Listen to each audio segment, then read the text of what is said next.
Welcome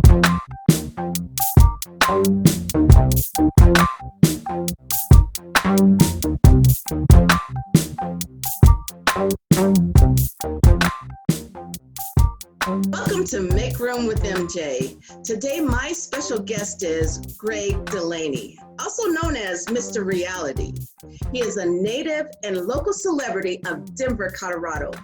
He is truly an entrepreneur. He is the CEO of TryView Production. He is the founder of Colorado Commission, a business network. He is a fitness transformer, not only for the body, but for the mind and the spirit. He's also known as a radio personality. He is the hype man. He is the most talented MC for any type of event.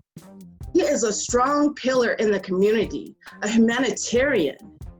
He has also created a global presence for spoken word artists, and he himself is a phenomenal spoken word artist as well. So Gregg, thank you so much for taking the time with me today. I truly appreciate it. All of that was for me. I had to. Oh, for you. Oh, for you. You're so welcome. So I'm just going to ask right out the box, what was it like when you were a little boy? I mean, when did you realize that you wanted to be this brilliant, passionate person that you were born to be? Honestly, I could say that I don't remember when I decided I wanted to be that person. Yeah. It's just who I was. It was a part of my makeup. Yeah. I'm raised in a family full of women. I was one of the only few men of my age, so I was raised with a lot of love. I was everybody's son. I was everybody's brother, and I was also everybody's defender as well. Yes. But I have a mother who was a nurturing and still is a nurturing, loving mother. So I didn't have like a moment in time where I realized, hey, I'm going to be a great guy. Yeah. It was something that you instill in them when they was young, and I was raised to be this man. Yeah. Yeah, that's beautiful. That is truly beautiful. So, I mean, you have a lot of businesses under your belt, and kind of walk me through your authentic journey of how your gifts made room for you.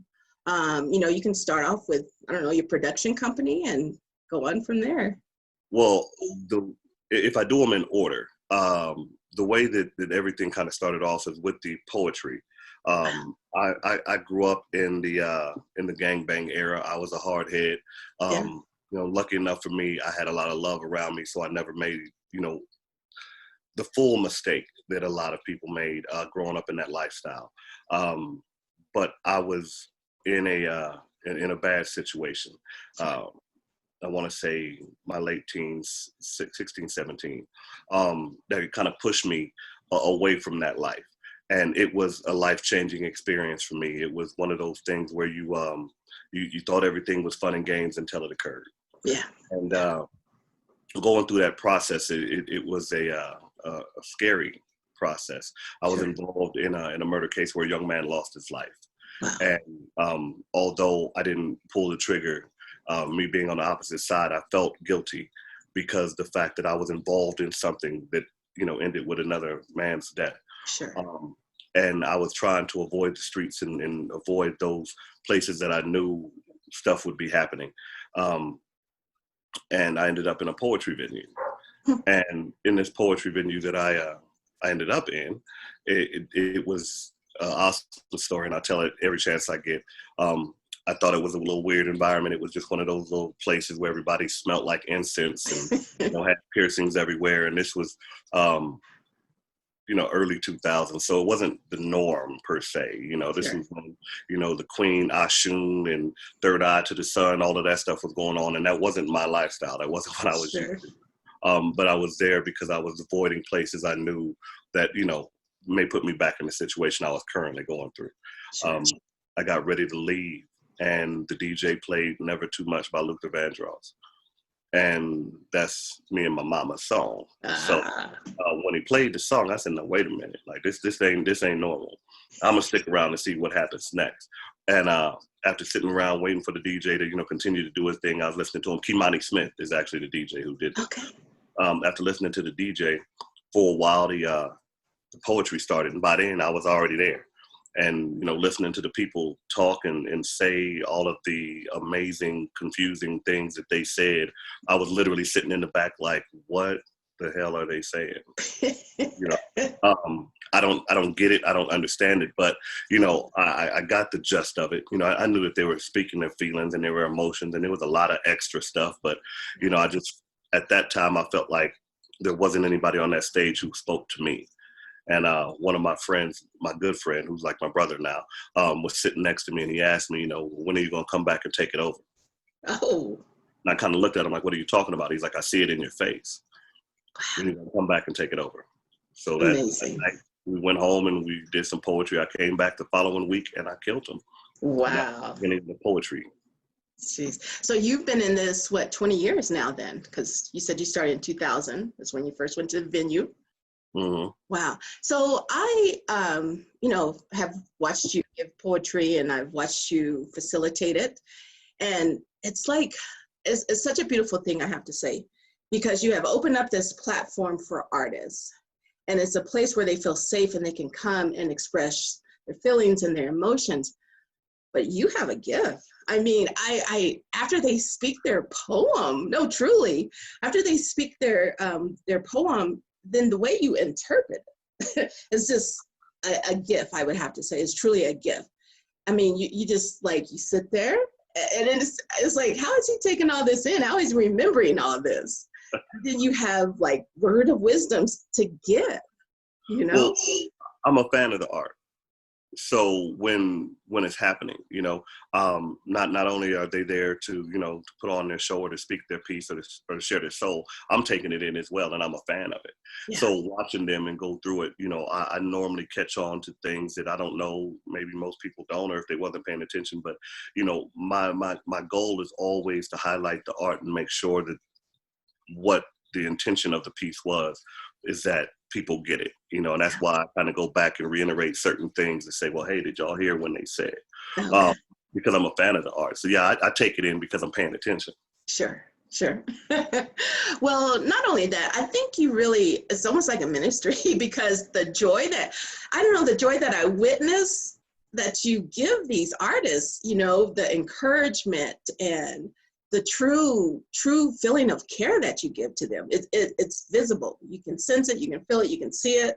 I remember just one young lady did a word, and she seemed like a strong person in the community and things, but she said she doesn't cry. And you said to her that she's limiting herself, by not opening herself up completely. And once she opens things up completely, things will start happening more for her. I mean, I feel like that just truly pierced through her. If not her, it did me, and just ministered to her. And then I remember the young girl, she never thought about doing poetry. I think she's like 16 and from Kansas City, Missouri. And now she's just kind of like blowing up with it. I mean, that's all that to me, that's your gift. So here's the thing. I'll take it as being my gift, but that's God's work. Yes. And to be honest, where I to say, I've always been this guy. I've always been that man of wisdom, to where if something wasn't right, I was the one to pull somebody aside and say, hey, let's talk about this. Because it comes from a place of genuine concern. Like, I care about people. I'm a lover of people. And if I see something that's going wrong, I've been through hell and back. I'm 44 years old. I've seen a lot. And I wish that somebody would have pulled me aside and told me, be strong, be focused, you got this. Yeah. And when you for one, doing the poetry locally in Denver, you see a lot of the same people, you see a lot of the same poets, and it's good because you get to know them. But when you open it up to a worldwide stage, I never knew that there were so many broken people.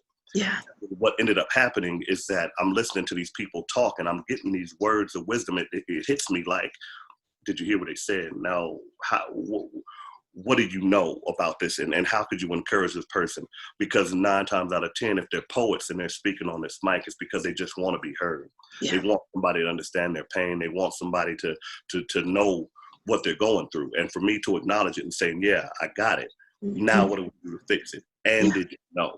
Because most of the time, a lot of broken people don't know that they have everything they need to heal themselves. Yeah. They just want somebody to tell them it's okay for you to take that initiative. Yes. It's not selfish for you to take care of you. And that's where I come in at. And like I said, when I listen, I hear it, I'm just like, nah, Let's work on this. Yeah. And then with the woman that you're talking about, it's so crazy. Her name is Caramel, the poet, and it's crazy because she's so strong. She's everybody's aunt, everybody's mom, and this poetry thing. But when they come to my live is when they want to get, where they want to be transparent and open. And now we get to deal with the real you. And I never asked for that platform. Yeah. It's just how I relate to people. Yes, it's so beautiful. And then too, I respect your directness. You're very direct, and that's awesome. Then more people need to be direct, honestly. But just like the young man, you kept saying, this is a platform for spoken word, not for rappers, not for music, not, singing it. What does he do? He starts off singing. Yeah. And so you was just very direct with him, but it was in a way that yet he still respected it. Yeah. He didn't get offended. He was just like, I'll see you next week. So, people have a way that they want to be spoken to, and that's just in life in general, and I realized that being a poet for some, 20, I've been a poet all my life, honestly, but the way you communicate with people is everything, because I could tell you that you're an attractive woman, and it'd be a compliment, or I could say, ooh, you bad, sexy, and it'd be offensive because I didn't communicate to you what I was trying to say. And with the rapper guy, what he said afterwards, and I snuck some rap into your poetry. And, for me to be honest and not attempt to be intimidating or discrediting or belittling him and telling him, I've seen you did that. And I felt it was disrespectful, but here's what you need to know. Yeah. There's 100 ways to communicate. You just got to find the right one that works for you and doesn't rub people the wrong way, which ain't always going to be the case, but they'll get over that. Right. Exactly. Right. So, COVID has really opened up your platform, since you're doing it, Instagram, or maybe it did even before the virus, I'm not sure. But no, it was COVID. Yeah. So I know, I remember, I think I saw one artist that was on there from Africa, gosh. And then she showed her beautiful backyard and everything. That is like, how awesome is that? It's completely crazy. When I was doing the poetry, I've done this for 20 years, and I've traveled doing this poetry thing as well. But as far as the reach that I've had since COVID, because I would have never done Instagram live poetry show. It just wasn't my interest. I love dealing with people. I love being live. I love communicating and getting the crowd energy, and that's always been my thing. But when COVID shut down, I got a lot of messages, and people were, the only thing I miss is the poetry. When is that going to happen? When are we going to bring it back? What are we going to do? And it's just like, there's nothing I can do. It's COVID. Until somebody was like, well, maybe you need to consider, and it was a couple of different people at one time. That's how it hit me. Because a couple of different people at one time was like, well, maybe you should look into doing this platform. And I was trying to ignore it, but when 3 or 4 people kind of poke you and like, hey, get on that. And now, once again, London, Canada, Africa, we've had, what is it? I want to say Puerto Rico, Dominican Republic. We've had Bahamas.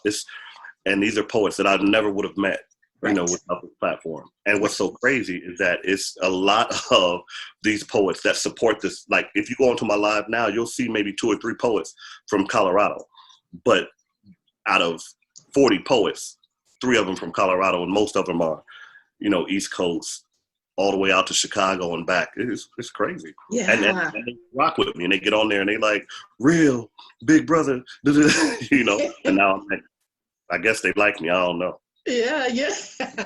Well, you're likable. But too, it's all different age range. There's not even a certain target. Just a variety of ages and colors, and it's just beautiful. It is. And I'm grateful for it. I'm very blessed to have that, to have this platform and to have the following that I do on that platform. So I'm very grateful. Yeah, well, good. So what's your next business? Kind of share that journey. Well, the next business is currently in the process of building, so I can't say too much about it. Sure. I would have to have everybody who watched this sign an NDA.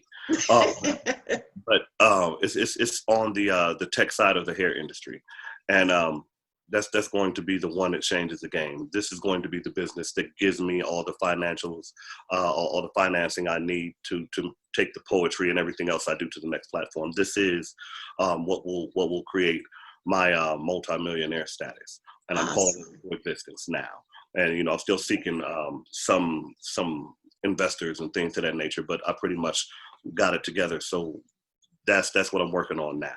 And I'm also, through the Colorado Commission, which is the other business, I'm also supporting a beautiful platform, which is a mom and daughter's platform that's called Navigate Black. And it's a website that has all information about Black-owned businesses and how to locate them and how to purchase from Black-owned businesses. And that's navigateblack.com. And I'm, supporting that 110% because, we get all these questions of where can we buy Black, and so many things of that nature. And that website is going to be amazing. It's already amazing, but it's going to actually blow up. So I'm definitely supporting the navigateblack.com. Yes. And, that's one of the things I'm doing. Wow. Well, remember me when you get up there. I know, right?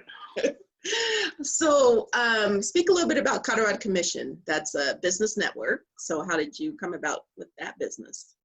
So the Colorado Commission was something that came about because of the relationship I had doing the poetry and being on stages. Because, when I started hosting the poetry, so many different things opened up because I was a host, or just being a host in general. Then I started hosting events. I started hosting fashion shows. I started hosting other things. And in that process, I met a lot of business people because I was hosting their events. But then also I was booking DJs for my events, and it got to a point where people wanted to start booking the people that I had. And when I would go to these individuals I was working with, I would ask them, hey, so forth and so on wants to talk to you about booking you on this. And I'm like, well, you just take care of it. You already know what I charge. You already know what I do. You do it. Right. And since I was the one working with them, they felt comfortable. And the people who were booking them knew that I already worked with them, so they felt comfortable. And it kind of came into like a booking agency type thing. Sure. But then it was more of a management situation because I would manage people through the process. Because if I put my name on it, then I had to make sure that it was right. Right. But also with the relationships that I built, because now I'm going to a barbershop every week, but I'm on stage every week. And people would say, well, who cut your hair? Oh, your hair is nice. Who cut your hair? And I started thinking like, hey, I'm sending all this business, like my mechanic, if my car is running better, who put the car? I'm doing all these referrals, but I wasn't monetizing my relationships. Sure. And when I thought about how do you monetize your relationships instead of just giving your jewels for free, because if I put my name on it, I expect it to be amazing.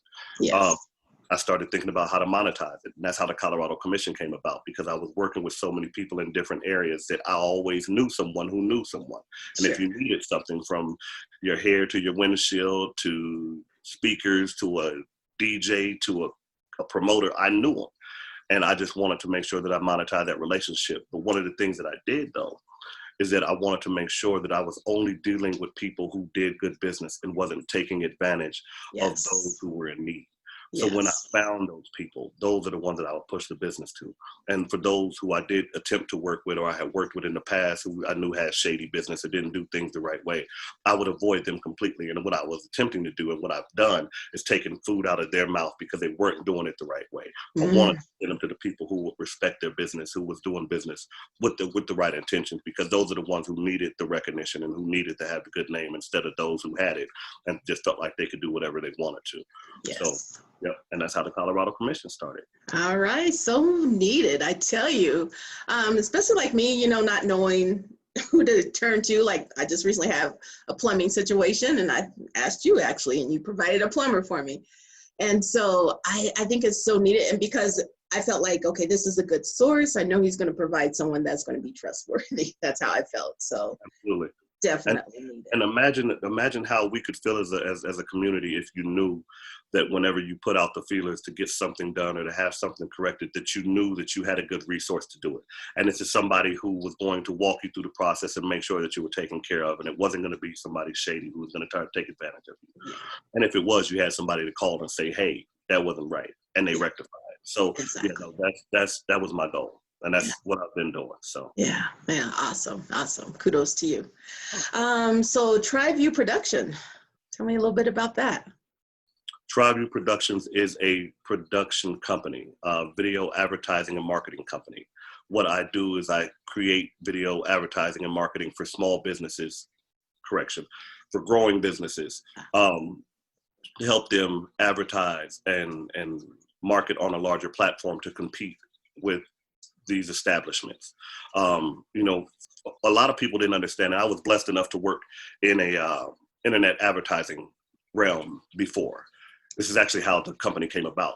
I was working in the internet advertising forum, and what was happening is that we were doing all the research of how advertising and marketing, you know, video marketing is the best kind of advertising, how many people it could reach, how it reaches people, how it sticks with them as compared to paper flyers and sending out emails and doing all that research. And my job in this company was to create commercials for businesses that we could put on these forums so they could use them to advertise. And I had done so much work in my own community that when the company had actually pushed an initiative to say, it's a little dark, you know what I mean? Like, everything that we're doing is a little dark. We need to lighten it up. We need to work with more white people. And my thing was, I was offended because it was like, well, wait a minute. These other businesses are not the ones who need it. They have finance and they have money. They have establishment.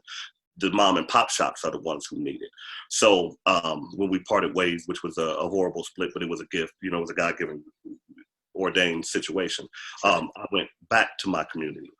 And I never really left it, but I went back to them and said, hey, look, I can't do it for free anymore, but I can do it for this because I know what it costs, and I don't have to charge you, you know, $11,000 for something I could do for $5,000.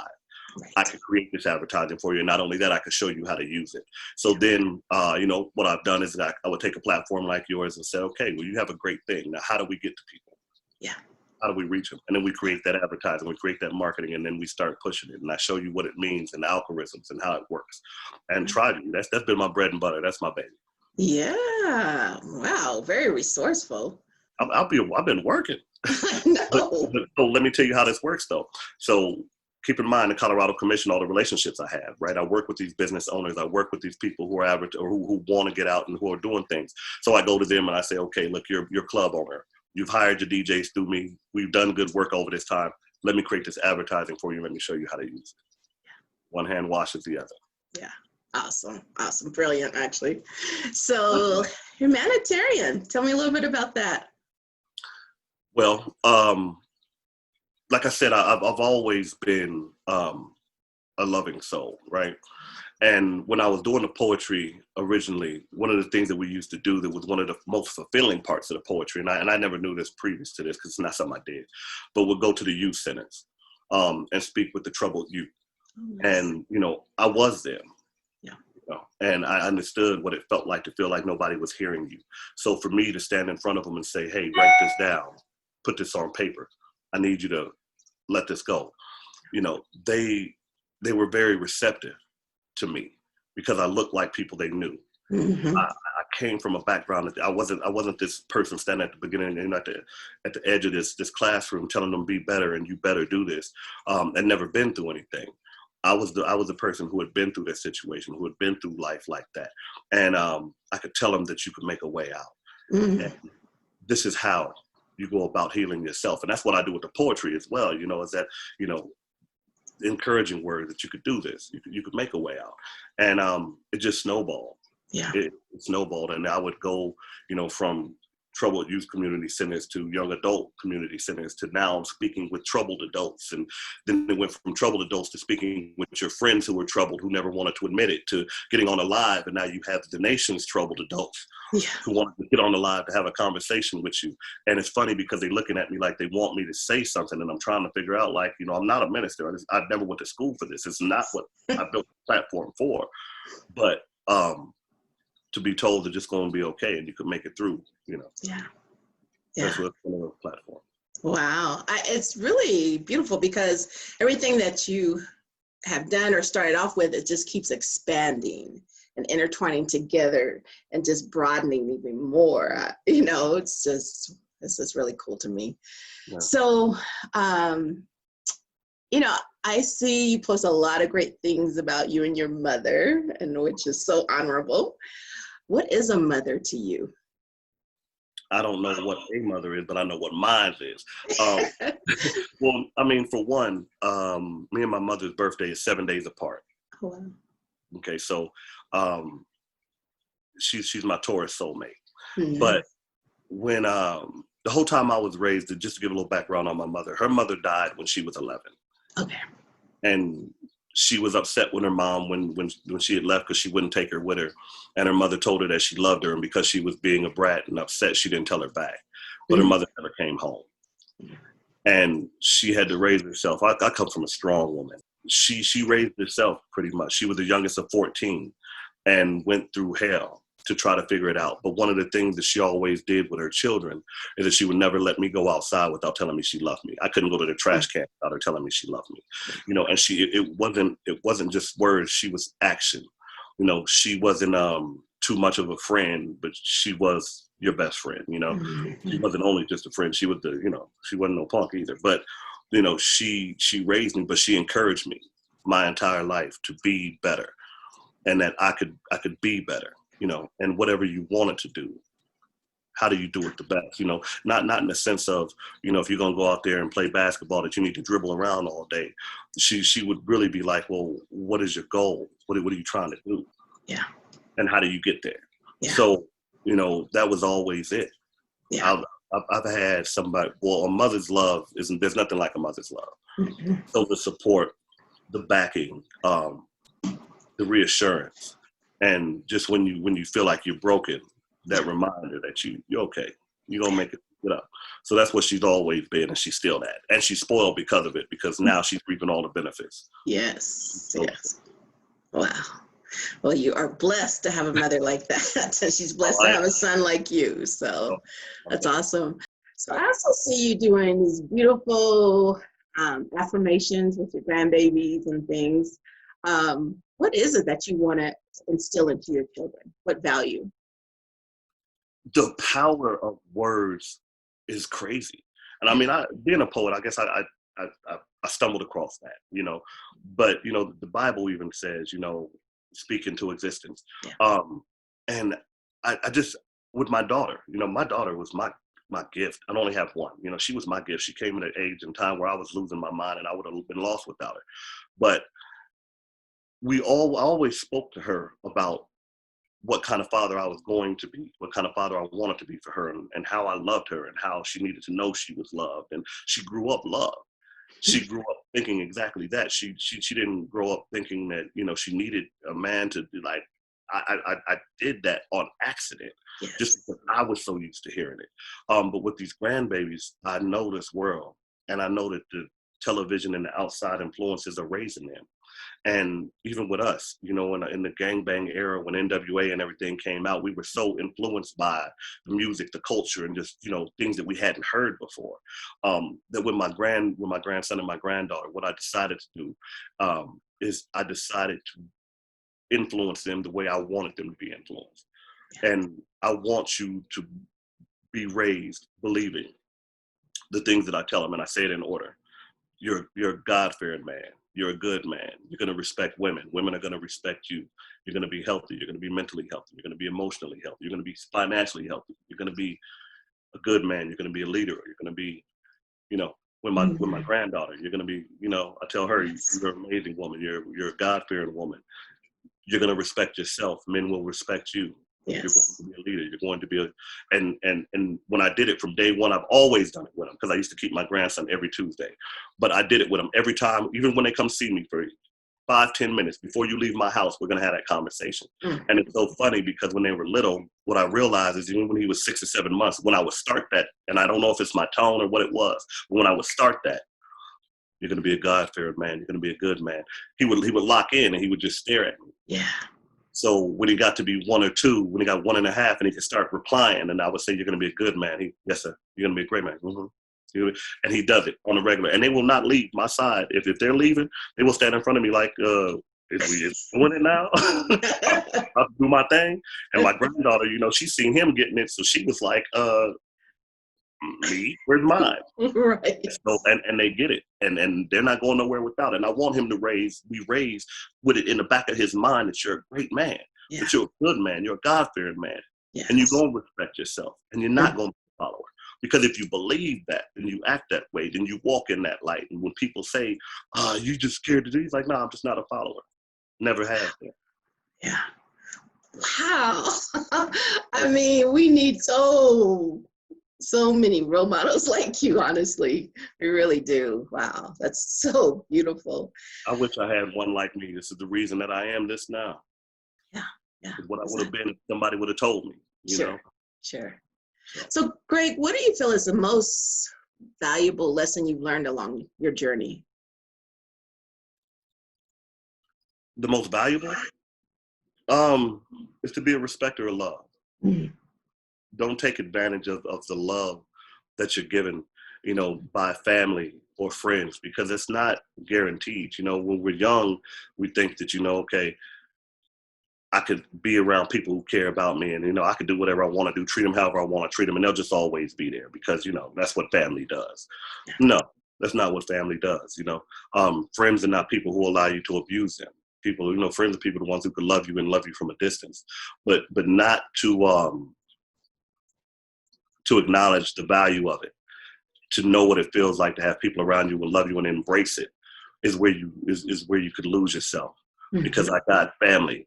I have family, Yeah. who I've broken my back for, and they don't value the love that I've given them. Hmm. Puts me in a position where I don't know if I should ever give it back to you, even though love is kind and love is forgiving. Never said love was ignorance, you know. Um, and it's just, it's just you have to embrace it. Yeah.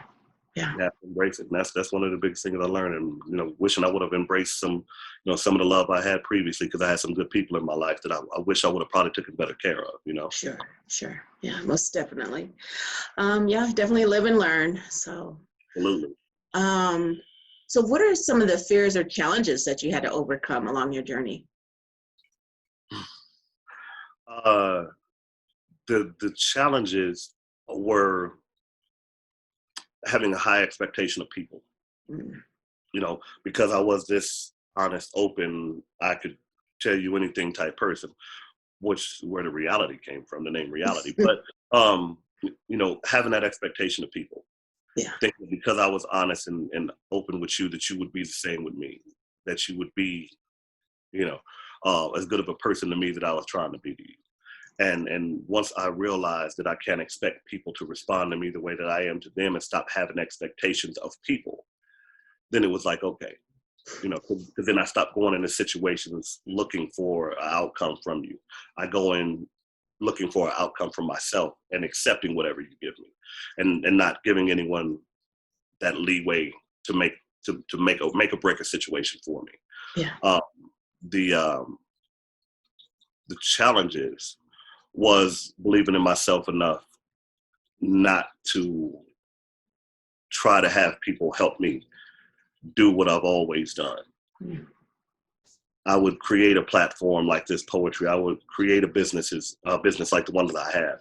And I always wanted to put a business partner in or bring a friend along and do this. And then at some point realize that this wasn't their vision. It wasn't their dream. It was mine. And now I'm doing the work for two people, or I'm doing more of the work than they ever needed to have done. And they were never there for me. But it's just the fact I didn't believe in myself enough to Sure. say that I could do it by myself, that I didn't need everybody with their hands in my pocket, that my goal was to build it, then bring them, not Mhm. try to build it with somebody.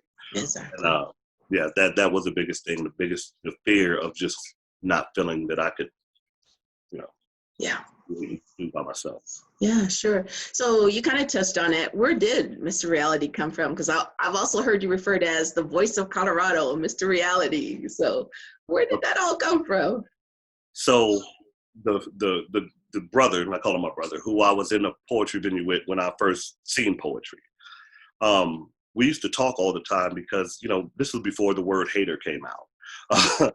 So I had a few. I had a lot of haters actually, but it was because I was so set in my ways. Like you couldn't tell me nothing. I was 16-year-old, left my mom's house. I had a child. I was working. I was doing my thing. I was hustling. I was doing all this kind of. You couldn't tell me nothing. Sure. And that's just because I was my self-made man, or what I thought was a self-made man. And he used to tell me, everybody has an issue with you, but they just don't understand you as real as the air you breathe. They just don't know you. They think that you're cocky. They think that you have this attitude. They just don't understand you're as real as the air you breathe. And people used to hate the fact that I wasn't a yes man. You couldn't ask me something I disagreed with, and I'd be like, yeah, sure. I'd be like, no, I don't like it. oh, why you whatever? I just don't like it. So when it came time for me to get on that stage and I did my first poem, which shocked everybody, but I did my first poem because keep in mind, it was the Love Jones era. Ah. And my poem was not that loving. When it was over, they asked me to come back the following week, and they asked me, well, what do I call you? And I was like, I don't know. And he was sitting next to him. He said, call him reality, call him real, because he's as real as call him reality. And I was like, yeah, call me that. Nice. And that's where reality came from. Nice. Now the voice, that yeah. this is years later, but this was maybe like 8 years after the poetry. What used to happen is the whole time I did the poetry, I had it going. We had the biggest poetry venue in Colorado for sure, but they used to say we had the biggest poetry venue in the nation by numbers because we had an after party that came in. So we would have the poetry set and after party, and they all counted the numbers. I don't know if it's right, but I'll take it. People used to see me. Well, I used to be in the grocery store, and people would look me dead in my face and be like, hey, and turn their back. And I would get on the phone or something and start talking. They would turn around like, hey, I know that voice. You're the poetry guy. Or people could just be standing there looking me dead in my face, and if I didn't say nothing, they'd be like, yeah, whatever. But when I started speaking, they was like, hey, I know that voice. You're the poetry guy. And that's just how they started referring to me. It's like, oh, I know that voice. Oh, that's the voice. Nice. There's the voice. And then, when I started doing the radio and some of that stuff, it was like, it's your voice. You have a voice. And I grew up with it, so I don't hear it. But yes. I can't sing for nothing, but if you like my voice, I'll take it. Wish I could do something better with it, but right. Well, you're doing enough with it, I tell you. Yes, I love the woo woo woo. Yes. So, speaking of haters, when do you realize that you have haters, and how do you deal with your haters? When do you realize it? You normally realize it too late, for one. And most of them are the ones who are closest to you. They're not the distance ones. But I mean, hopefully you realize that you got the haters before, sooner than later. It's when you start hearing things about yourself that you didn't know. When people start having expectations from you as of what they would do if they were in your shoes, or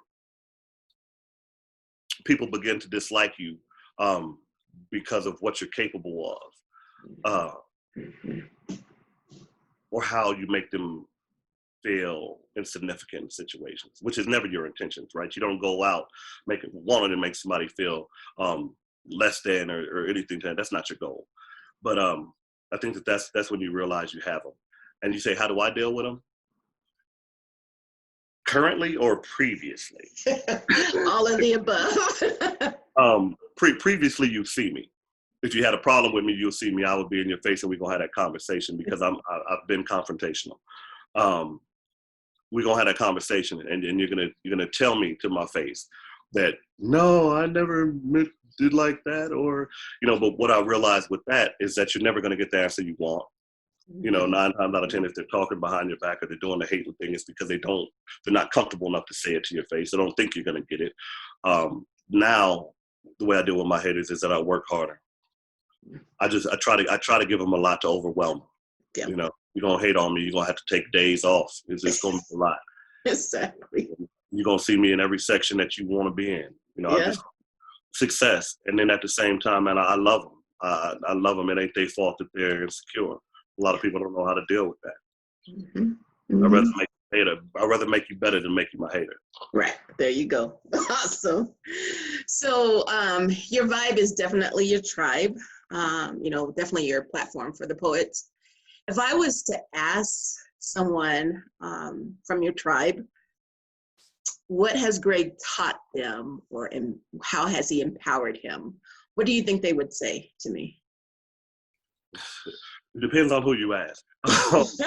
But, one of the things, one of the conversations that I always get is that I motivate them because I refuse to give up. I'm resilient. Also, that I give tough love. That all that crying and all that whining ain't gonna do nothing about it if you ain't willing to do the work. I'm a motivational figure. Yeah. if you want to do it, you could do it. Yeah. So Very true. I believe that's what they'll tell you about me. They probably tell you that you know, I ain't the nicest person always, but you know, it's tough love. Sometimes you gotta get my elbow to get them in line. But yeah, no. Good. Yeah, awesome. What's the best piece of advice that you've received from someone? I repeat it on the daily. So there's two. The first one that keeps me motivated is someone told me, continue to do what you're doing. You can't fail forever. Ooh. Eventually you'll default into success. Nothing lasts forever, even failure. Continue to do what you're doing. Awesome. And I was just like, okay, all right, that makes sense. But the words of wisdom that I live by is from my mother. And she would tell me, you know, son, you're going to win. You were put here to win. Yeah. That no matter what you're going through in this fight, the end result is you're going to win. 1 through 11 is up to you, how you fight it. But in the 12th round, you're going to win. And if you know you're going to come out victorious, how do you fight the other round? Nice. And I was like, oh, because I want a trip. I ain't going to make it. Oh, my God, I can't see the end. Oh. You know, but if you knew that at the end of all when it's all said and done, that she was going to come out victorious, you know, then you fight differently. Then you look at things different. Then it's not the end all be all. The world's not coming to an end. You know, in your life, you just got to figure out how to get through it till you could get to that part where you win. Yeah. So that victory, she, you know, called it a victory. Ah, wonderful words of wisdom there. Yeah, she's dope. Yeah. So what advice can you give others that are wanting to transition to entrepreneurship or just take a leap of faith and do something different? Do it. Yeah. I mean, the thing about it is that we get so caught up in the concept that failure is the norm. We get caught up with disappointment being our everyday thing. Like, people honestly walk around this world believing that this is how it's supposed to be, that you're supposed to wake up to struggle. I think the exact opposite. I think happiness is normal. I think that success is what's supposed to happen. I don't believe that I was put here to fail. Right. And, you know, if you don't get up and do, then you'll always be guessing what if. You know, if you don't try, then you're always going to be sitting around. And I hate them what if people. And let me correct that. That's the wrong word. I dislike the what if people really badly. Yeah. You know, I could have and maybe I should have. I don't want to hear all of that. You know, for those who really want it, don't talk to me till you really want it. I mean, don't have an idea and be like, well, maybe I should. I'm not the one you talk to then. I'm the one you talk to when you say, hey, this is what I want to do and I'm ready to get it started. Because then I could motivate you or help you in that path. But I would tell them, you know, just do it. Yeah. The only thing that's stopping you from being successful is the lack of you attempting to be successful. Like, ain't nobody stopping you. Mm-hmm. Awesome. And if you're doing the work, who's going to stop you? Who can tell you no if it's you? It's so true. So true. Ain't nobody firing me off of my job. Okay. I'm the owner. That's right. Good place to be. I'm telling you. Until taxes come around. Yeah. Yeah, right. So, you know, I feel like, you know, life is short. And what would you like to be known for on this earth? Being a living. Yeah. I want to be the one that somebody says, I know I can. Because y'all remember, or you know, look at what he's done. Look at what he did. Look at how he did that. Like, I know I could do it. And he came from nothing. Yeah. You know? Yeah. Yeah. Awesome. Beautiful. Well, Gregg, thank you so much for spending this time with me today. I truly appreciate it. Wonderful words of wisdom. Yeah, definitely. I try. I do what I can. Yeah, you did all right. Well, that's a wrap with Make Room with Emjae. Dear Queen, in the midst of reclaiming your crown, did you notice that a jewel or two is missing? That is full of scratches and cracks, and it tends to be a little worn, and it may actually have been worn by many. Strong woman of strength. Did it provide enough power for you to also share with your subjects too? Or was it just one crown that you found only fitted for you? See, I know the hierarchy of royalty, so my question is every other woman in your presence, are they beneath you? Queen by definition means ruler, superior, most powerful chess piece on the board, and I'm asking not as your pawn, but do you still see me as your equal? As your knight in shining armor, do you rule over me since you have found your queendom, and are we even on the same playing board? See, I'm just checking with my mate. I'm asking from the views of a man who values you enough to encourage you to be as strong as you want to be, and I love you enough to speak honestly, so honestly. Somewhere throughout this process, self-proclaimed queen, you have lost yourself in this journey. And too often I continue to see too many of you with your head hung low as if your crown is heavy. Black woman, I don't know where you lost your power that you feel that you were just now getting it back. But I think you left your truth where you picked your crown up at. See, you forgot that. You're God's greatest gift, the most beautiful sunset, the most powerful story to be told. So what the hell are you thinking considering yourself a queen when it's such a basic mold? See, you've lumped yourself into general identity of others who consider themselves superior rulers, who most don't even understand spiritual measurements, meaning they're not fit to be rulers. See, you never had to find what wasn't lost. Woman, I'm offended that you downgraded your status from what you actually are. See, how can I refer to you as a queen when I know that you are God? Not blasphemous in scripture. See, it says that he is within all things, which explains exactly what I mean. So, woman, listen to what I mean. Woman, recreator of life, grantor of breath, creator of families, God. Backbone, healer, nurturer, God. Motivator, builder, God. Woman, don't ever place yourself at the feet of a man and you claim him as your king. See, the Bible states that he took from man's side a rib to complete you, which means that you stand beside me. Us together is the definition of divinity. See, your power was never taken. It was simply lost in mistaken identity. See, you were never just a ruler, but an overseer of all you convey. And power you manifest, being a woman of God, a godly woman could never be chipped, lose jewels, or taken away. See, your love has no limits. Remember, the Bible itself says that you were made in his image. Nothing less than God of a woman is how you should ever be seen. So hear me when I say I will never again disrespect you, woman of God, by calling you something as simple as a queen.